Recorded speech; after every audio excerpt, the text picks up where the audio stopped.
So you still say the SEC won't have a 3-loss team in the playoff?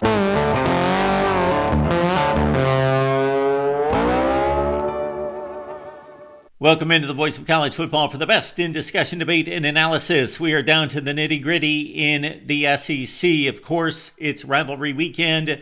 Tons of great games, great matchups, and of course, there's that thing, the college football playoff. 12 teams in the SEC was sitting pretty until last weekend. Ole Miss goes down. So does Alabama and Texas A&M, 3 of its prime college football playoff contenders, but there is still life.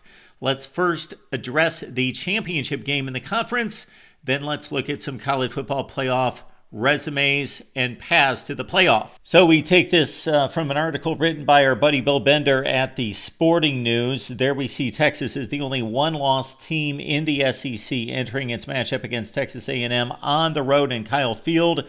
Georgia, Tennessee, and Texas A&M all at 6-2 or 5-2. The Bulldogs play out of conference against Georgia Tech. They're in the clubhouse at 6-2. Tennessee's got Vandy, and Texas A&M, of course, plays Texas. So let's check out the SEC tiebreaker rules for 2024. And of course, the league is too large to apply the first one, in many cases, head-to-head competition.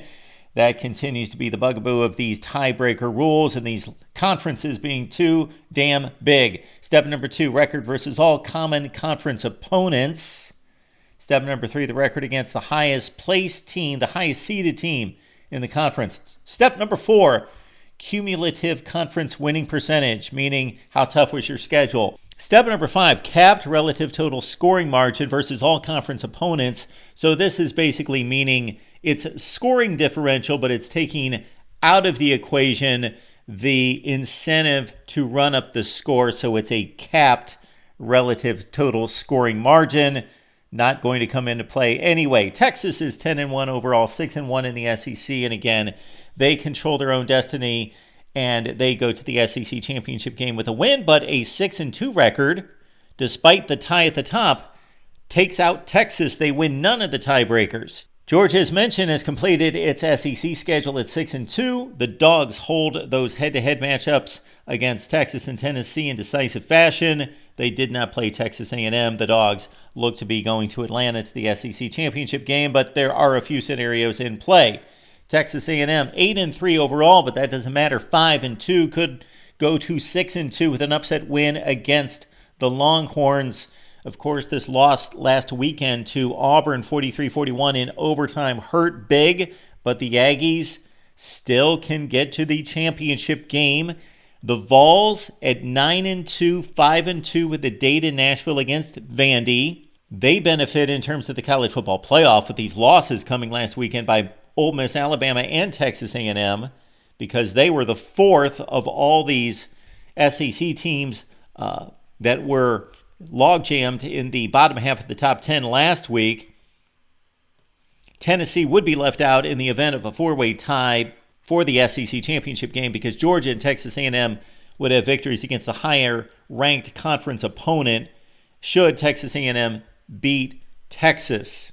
So it's clear-cut here that it's a Texas versus Texas A&M bid to Atlanta to take on Georgia in the SEC championship game. Tennessee loses all tiebreakers. Now let's get to the much more important college football playoff situation. Entering this week, Bama at 7, Ole Miss 9, Texas A&M 15, South Carolina at 18. Of course, Bama went down in an awful way against Oklahoma by 3 touchdowns. My projection is that Bama will slide to 11. Most of the comments coming in believe Bama will slide further than that. I do not believe that to be so, but even if they do, Bama's still in play here, despite awful losses against Vandy, who's going to finish 6-6 most likely, and against an Oklahoma team who may finish 6-6, 7-5. Bama's very much in play, and this is why, as is Ole Miss, and also to a certain extent Texas A&M. Texas A&M's in play, despite my projection that they will fall from 15 to 19 because they've got the opportunity against Texas. Then they've got the additional opportunity if they beat the Longhorns to vault all the way into the SEC championship game. So while Texas A&M is a distant, 5th, 6th in the SEC, they've got those 2 huge opportunities to right their wrongs and elevate seriously. But here's the deal. 4 teams in from the Big Ten. ACC champion in, Big 12 champion. We'll get to the other teams in the Big 12 in just a second. That's 6. Notre Dame would make 7. We're not even counting an opportunity for USC to knock off Notre Dame. Let's just go with chalk here. 4 from the Big 10, 2 from the ACC and the Big 12 as champions. Boise State are a group of 5 rep. That's 4, 6, 7, 8 with Notre Dame. That leaves 4 for the SEC. You've got Texas. You've got Georgia. All right. Regardless of whether Texas loses this week and misses the SEC championship game, therefore they finish 10-2, or they move on to the SEC championship game, and regardless of what they do there, they will be in the playoff with only 2 losses.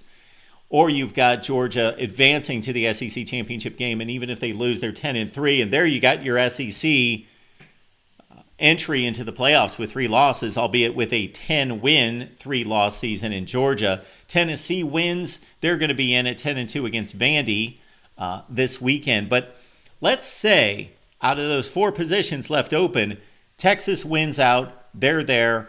Georgia wins out. They are there. And Tennessee wins this weekend at 10-2. That still leaves 1 spot. So that leaves a 9-3 team for the SEC to get into the playoff. Whether that's Alabama, whether that's Ole Miss, whether that's South Carolina with a win against Clemson, a big resume booster. You've got a 9-3 team from the SEC into the college football playoff because their competition, the comparison is going to be made between those teams that I just mentioned from the SEC and a bunch of 10-2 teams at best out of the Big 12. Even if all the favorites win in the Big 12 this weekend, you will have 2 teams elevate to the conference championship game at 10-2. One will win the conference. The other will fall to 10-3. And then the 2 teams sitting at home will be 10-2. And yes, they have better records by 1 game than the teams out of the SEC. But the SEC teams will have much, much better resumes. And look at this right now. Arizona State was at 21. I've got them projected to 16. BYU was at 14. I've got them dropping all the way back to 18. And so forth and so on. Iowa State, I've got them projected to jump up to number 17. But that's still 4, 5, 6 places behind these SEC teams. And the winner of the Big 12 makes the playoff field anyway, but the loser is going to tack on a loss. I see a 3-loss team from the SEC making the playoffs. Your comments and questions below, your scenarios as well. We'll take them all in because there's plenty to talk about, plenty of situations, and there's probably something out there that we've not thought about, just like we didn't think about last week. Well, what's going to happen to Indiana at number 5 after they lose to Ohio State? Ole Miss, Alabama, and Texas A&M all lost out of the SEC, which cushions Indiana's fall. But what cushions Bama, Ole Miss, and Texas A&M's fall?